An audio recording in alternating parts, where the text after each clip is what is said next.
Yoga is going to touch on progressive overload. We all kind of know what it is. Some people knows more than others, but basically my take on it, they basically carry it out properly.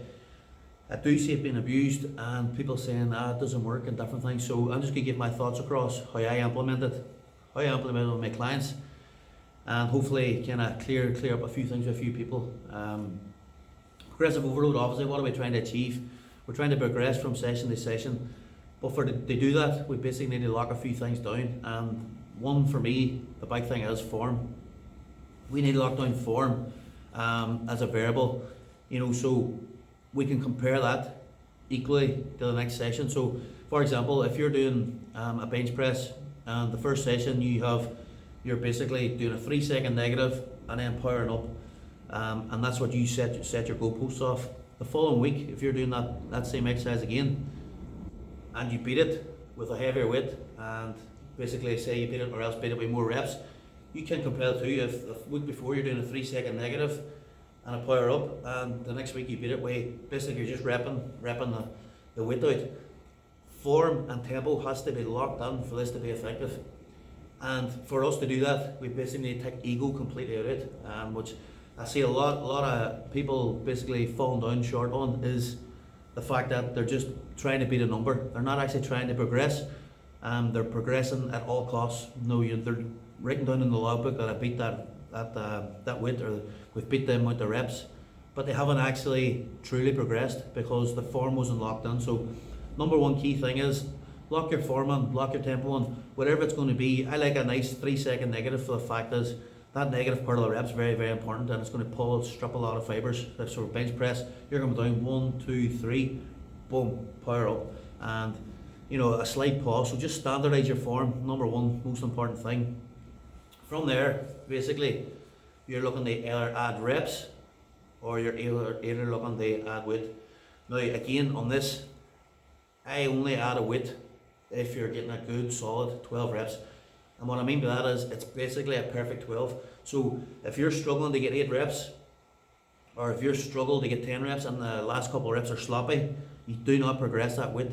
You basically, you get a perfect 12. So 12 reps where you could turn around and say, if this was in a diving competition, for example, you get a perfect 10 across the board. That's the kind of reps that we want to be executing.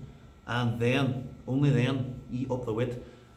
And that takes me on to kind of basically, when you're up on your weight and progressive overload, even from listening to JP, Jordan Peters, he literally goes up and 1 pound splits. That's how small he increments. So if you're doing, for example, you'll just use the bench press, it's handiest. You're using bench press, you're coming down, boom, 12 reps, perfect. Say for example 100 kilo, you can put 2.5 aside on there, so that's an extra 5 kg a jump on there. It's not much. Most people put a 10 on, or most people put another 20 on aside. If you put a 2.5 on aside and you get another 10, if you get 10 reps, stick with that weight, you get a perfect 12, put another 2.5 on. So then you've got your 5 aside, and you're slowly, if you can keep this going week on week, your progression over time is going to be in a positive curve, rather than if you throw weight on too fast. So if you put your 10 aside on, you've went from 12 reps at 100 kilo, you've put a 10 aside on now, you might only get 6 reps.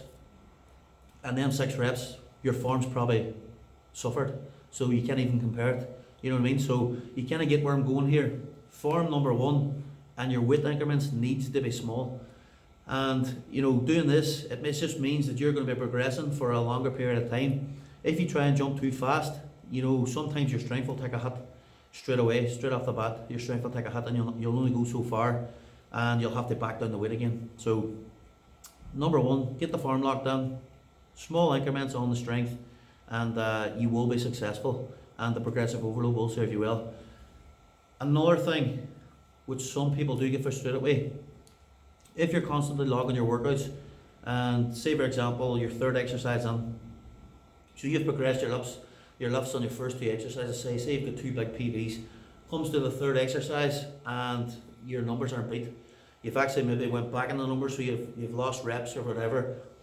A lot of people gets very frustrated at this, but if you sit back and think about it and strip it all back, what did your sets look like leading up to the third exercise? Well, how long? I've got 2 PBs here. I've really went balls to the wall on them first 2 exercises. So the chances are getting on that third exercise, your body's fatigued. So do not be getting frustrated. It's okay. You've got 2 PBs at the start of your workout. Third exercise on, chances are it's going to be an isolation movement. What you can do is see does a trend from the weeks. So basically, go on to the next week, aim to beat that third exercise. If it constantly seems to be dipping, then prioritise that exercise. Put that exercise to the front and give that the chance that it needs to see can you progress on that and see how it trends out. So that's why the logbook again is very, very important. And it's a very important tool. So it can basically track your training, track your performance and track your progress, and basically give you feedback on what exercises you need to prioritise, what exercise you're excelling on. And sometimes you get an exercise which is you've just completely maxed out, and no matter what you do and try and progress on it, it's just completely maxed and maybe starts dipping. So that would to me would be key kind of feedback. They swap that out and slide in an hour variation. And sometimes when you go away from an exercise, put in an hour variation, get super strong at that, and then go back. Then sometimes you just go past where you've been before in that exercise. If you plateau in an exercise, you can basically come back and beat it. So don't be getting frustrated. Sometimes just break down your training and have a look. And don't be getting frustrated if your lifts aren't progressing. Kind of sit back, look at your logbook and see exactly why they haven't progressed. I think if people kind of implement these wee techniques, they'll see more success in their training and their performance as well. So I don't think there's anything else I need to touch on this. Progressive overload, I think that's it in a nutshell. Standardise your form. 12 reps before you move up a weight. Make sure they're perfect 12, and progress the weight slowly. And from there, I think you'll get great success from it. A lot of people ditch it, but when it comes to muscle building, we know exactly we have to put progressive overload on the body or it doesn't adapt. So give that a try and let me know what you think.